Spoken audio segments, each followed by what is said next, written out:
ایک رات آپ نماز میں قرآن پڑھ رہے تھے کہ جنوں کے ایک گروہ کا ادھر سے گزر ہوا۔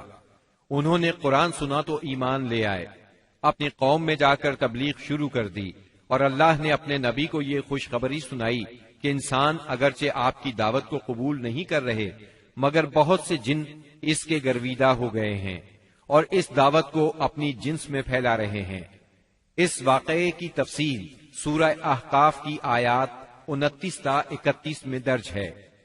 اور یاد کرو جب ہم نے آپ کی طرف جنوں کے ایک گروہ کو متوجہ کیا کہ وہ قرآن سنے، پس جب نبی کے پاس پہنچ گئے تو ایک دوسرے سے کہنے لگے خاموش ہو جاؤ۔ پھر جب تلاوت ختم ہو گئی تو اپنی قوم کو خبردار کرنے کے لیے واپس لوٹ گئے، کہنے لگے اے ہماری قوم، ہم نے یقیناً وہ کتاب سنی ہے جو موسیٰ کے بعد نازل کی گئی ہے، جو اپنے سے پہلی کتابوں کی تصدیق کرنے والی ہے، جو سچے دین اور راہ راست کی طرف راہبری کرتی ہے۔ اے ہماری قوم، اللہ کے بلانے والے کا کہا مانو، اس پر ایمان لاؤ تو اللہ تمہارے گناہ بخش دے گا اور تمہیں المناک عذاب سے پناہ دے گا۔ اس موقع پر جن آپ کے سامنے نہیں آئے تھے، نہ آپ نے ان کی آمد کو محسوس کیا تھا، بلکہ بعد میں اللہ نے وحی کے ذریعے سے آپ کو ان کے آنے اور قرآن سننے کی خبر دی۔ اس کے بعد تو جنوں کے پے در پے وفود حاضر ہونے لگے اور آپ سے ان کی آمنے سامنے ملاقاتیں ہوتی رہیں۔ چند روز بعد رسول اللہ صلی اللہ علیہ وسلم نخلا سے نکل کر مکہ معظمہ روانہ ہوئے۔ آپ کو اللہ کی طرف سے کشادگی اور فراخی کی امید تھی، جبکہ قریش کی طرف سے شر اور گرفت کا ڈر بھی تھا، اس لیے آپ نے احتیاط فرمائی۔ مکہ معظمہ کے قریب پہنچ کر ہیرا میں ٹھہر گئے اور اخنس بن شریک کے پاس ایک آدمی بھیجا کہ وہ آپ کو پناہ دے، مگر اس نے معذرت کر لی کہ وہ حلیف ہے اور حلیف پناہ نہیں دے سکتا۔ پھر آپ نے سہیل بن عمرو کے پاس یہی پیغام بھیجا، مگر اس نے بھی یہ کہہ کر معذرت کر لی کہ اس کا تعلق بنی عامر سے ہے اور ان کی پناہ بنو کعب پر لاگو نہیں ہوتی۔ اب آپ نے مطعم بن عدی کو پیغام بھیجا۔ مطعم کا دادا نوفل بن عبد مناف نبی اکرم صلی اللہ علیہ وسلم کے جد اعلی ہاشم بن عبد مناف کا بھائی تھا، اور عبد مناف قبیلہ قریش کی سب سے معزز شاخ تھی۔ چنانچہ مطعم نے جواب میں ہاں کر دی اور خود اپنے بیٹوں کے ساتھ ہتھیار بند ہو گیا اور آپ کو بلوا بھیجا۔ آپ تشریف لائے، مسجد حرام میں داخل ہوئے، پہلے خانہ کعبہ کا طواف کیا، پھر 2 رکعت نماز ادا کی، اس کے بعد گھر تشریف لے گئے۔ اس دوران میں مطعم بن عدی اور اس کی اولاد نے مسلح حالت میں آپ کو اپنے گھیرے میں لیے رکھا، اور مطعم نے قریش میں اعلان کیا کہ اس نے محمد صلی اللہ علیہ وسلم کو پناہ دے رکھی ہے۔ قریش نے اس کی اس پناہ کو منظور کیا۔ رسول اللہ صلی اللہ علیہ وسلم کا معمول تھا کہ جب حج کا زمانہ آتا اور قبائل عرب مکہ معظمہ کے قرب و جوار میں اترتے تو آپ ایک ایک قبیلے کے پاس جاتے، اسلام کی تبلیغ فرماتے، میلوں میں جا کر بھی واعظ فرماتے، قبائل کا دورہ بھی کرتے۔ طائف سے واپس آ کر آپ نے تبلیغی سرگرمیوں کا دائرہ وسیع کر دیا۔ آپ مختلف قبائل کے محلوں میں جاتے یا مکہ سے باہر چلے جاتے، اور کہیں نہ جا پاتے تو راستوں میں کھڑے ہو جاتے، جو مسافر بھی مل جاتا اسے اللہ کا پیغام سناتے۔ آپ کی تبلیغی کوششوں سے جہاں عام آدمیوں نے اسلام قبول کیا، وہاں اثر و رسوخ رکھنے والے خواص نے بھی اس نعمت کو حاصل کیا۔ ان میں سے چند نام یہ ہیں۔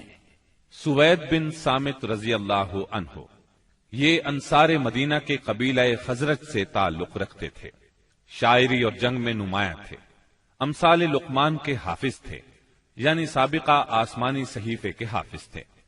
یہ جب مدینہ منورہ واپس پہنچے تو جنگ بؤاس چھڑ گئی اور اسی میں قتل کر دیے گئے۔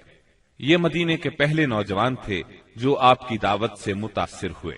ایاس بن معاذ رضی اللہ عنہ، مدینہ منورہ کے مشہور قبائل اوس اور خزرج کے خونریز مارکوں میں قبیلہ اوس کو شکست ہوئی، اور اوس کے معزز لوگ قریش مکہ کے پاس گئے کہ خزرج کے مقابلے میں انہیں اپنا حلیف بنا لیں۔ ایاس بن معاذ اس وفد کے رکن تھے۔ آپ صلی اللہ علیہ وسلم سے ملاقات کا شرف حاصل ہوا تو اسلام قبول کیے بغیر نہ رہ سکے۔ جب یہ واپس مدینے پہنچے تو ان کا انتقال ہو گیا۔ زماد ازدی رضی اللہ عنہ یہ یمن کے باشندے اور قبیلہ ازد شنوا کے ایک فرد تھے۔ اہل عرب میں جھاڑ پھونک اور تعویذ گنڈے کے لیے مشہور تھے۔ انہیں کسی نے آپ کے بارے میں بتایا کہ آپ پر جنات کا اثر ہے، تو یہ آپ کا علاج کرنے کی غرض سے مکہ آئے اور پہلی ہی ملاقات میں آپ کے ہاتھوں پر بیعت کر کے اسلام قبول کیا، پھر واپس یمن چلے گئے۔ طفیل بن عمرو دوسی رضی اللہ عنہ یہ یمن کے قبیلے دوس کے سردار تھے۔ وہاں ان کی ایک طرح سے حکومت تھی۔ خود شاعر تھے، بہت ذہین تھے۔ مکہ میں ان کی آمد پر اہل مکہ نے شہر سے باہر نکل کر ان کا استقبال کیا۔ آپ سے ملاقات کا شرف حاصل ہوا۔ آپ نے اسلام کی تعلیمات سنائی، قرآن کریم کی بعض آیات کی تلاوت فرمائی۔ اللہ کے کلام کے اثر سے وہ بھی ایمان لے آئے۔ ابو ذر غفاری رضی اللہ عنہ یہ یثرب کے اطراف میں رہنے والے تھے۔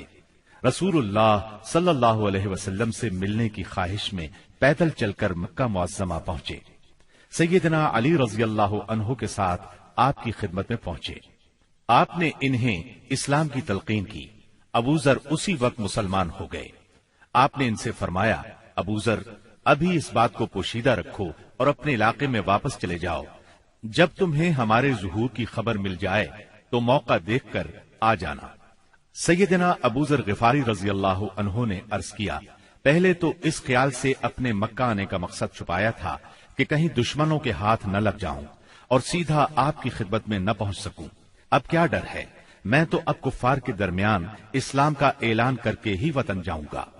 چنانچہ ابو ذر غفاری رضی اللہ عنہ کعبے میں آئے۔ وہاں قریش موجود تھے۔ ان کے اجتماع میں بلند آواز سے کلمہ شہادت پڑھا۔ بس پھر کیا تھا، کفار پکار اٹھے، مارو اس بے دین کو۔ کفار چاروں طرف سے ان پر ٹوٹ پڑے، انہیں نیچے گرا لیا اور خوب مارا۔ سیدنا عباس رضی اللہ عنہ نے دیکھ لیا، پکار اٹھے، یہ تو قبیلہ غفار کا آدمی ہے، جہاں تم تجارت کے لیے جاتے ہو اور کھجوریں لاتے ہو، اگر یہ مر گیا تو تم تجارت کے لیے اس طرف نہیں جا سکو گے۔ یہ سن کر انہوں نے ابو ذر کو چھوڑ دیا۔ دوسرے دن وہ پھر خانہ کعبہ پہنچے اور بلند آواز سے کلمہ پڑھا۔ قریش نے پھر مارا۔ آخر چند روز بعد ابو ذر واپس اپنے گھر چلے گئے۔ یہ پہلے صحابی ہیں جنہوں نے اسلام کا کلمہ بلند آواز میں پڑھ کر خانہ کعبہ میں کفار سے مار کھائی اور اسلام کے لیے ہر سختی کو خوشی سے برداشت کیا۔ نبوت کے 11ویں سال موسم حج میں یعنی جولائی 620 عیسوی میں اسلام کو چند کارآمد بیج مل گئے۔ وہ دیکھتے ہی دیکھتے سرسبز و شاداب درخت بن گئے۔ ان کی لطیف اور گھنی چھاؤں میں بیٹھ کر مسلمانوں نے برسوں کے ظلم و ستم کی تپش سے نجات پائی، انہیں راحت نصیب ہوئی۔ ان حضرات کے نام یہ ہیں: اسعد بن زرارہ، اوف بن حارث بن رفاعہ، یہ اوف بن افرا کے نام سے مشہور تھے، رافع بن مالک بن عجلان، قطبہ بن عامر بن حدیدہ، عقبہ بن عامر بن نادی اور جابر بن عبداللہ بن ریاح۔ یہ لوگ 11 نبوت میں حج کے لیے آنے والوں کے ہمراہ آئے تھے۔ چنانچہ یہ لوگ مینا کی گھاٹی میں رات کے وقت باتیں کر رہے تھے کہ رسول اللہ صلی اللہ علیہ وسلم کا گزر اس طرف سے ہوا۔ آپ نے آواز سنی تو ان کا رخ کیا، ان کے نزدیک پہنچ کر فرمایا، آپ کون لوگ ہیں؟ وہ بولے، ہم قبیلہ خزرج کا ایک گروہ ہیں۔ آپ نے فرمایا، یعنی یہود کے حلیف؟ وہ بولے، ہاں، آپ ٹھیک سمجھے۔ اس پر آپ نے فرمایا، تو پھر کیوں نہ آپ حضرات سے بیٹھ کر کچھ بات چیت کی جائے؟ انہوں نے کہا، ضرور، کیوں نہیں، تشریف رکھیے۔ چنانچہ آپ صلی اللہ علیہ وسلم وہاں ان کے پاس بیٹھ گئے۔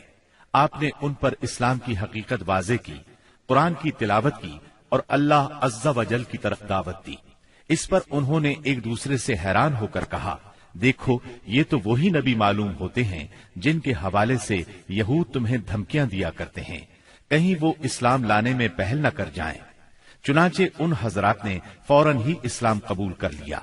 پھر انہوں نے کہا، ہم اپنی قوم کو ایسی حالت میں چھوڑ کر آئے ہیں کہ کسی اور قوم میں ان جیسی دشمنی نہیں ہے، پس اگر اللہ تعالیٰ انہیں آپ پر اکٹھا کر دے تو ان کے لیے آپ سے معزز کوئی نہیں ہوگا۔ پھر انہوں نے وعدہ کیا ہم دین کی دعوت دیں گے، آئندہ سال حج کے موقع پر پھر آپ سے ملاقات کریں گے۔ اور پھر جب یہ لوگ واپس مدینہ منورہ گئے تو اپنے ساتھ اسلام کا پیغام بھی لے گئے، چنانچہ وہاں گھر گھر اسلام کا چرچا ہونے لگا۔ اسی سال یعنی شوال 11 نبوت میں رسول اللہ صلی اللہ علیہ وسلم نے سیدہ عائشہ رضی اللہ عنہا سے نکاح فرمایا۔ اس وقت ان کی عمر 6 برس تھی۔ پھر ہجرت کے پہلے سال شوال ہی میں مدینے میں ان کی رخصتی ہوئی، اس وقت ان کی عمر 9 برس تھی۔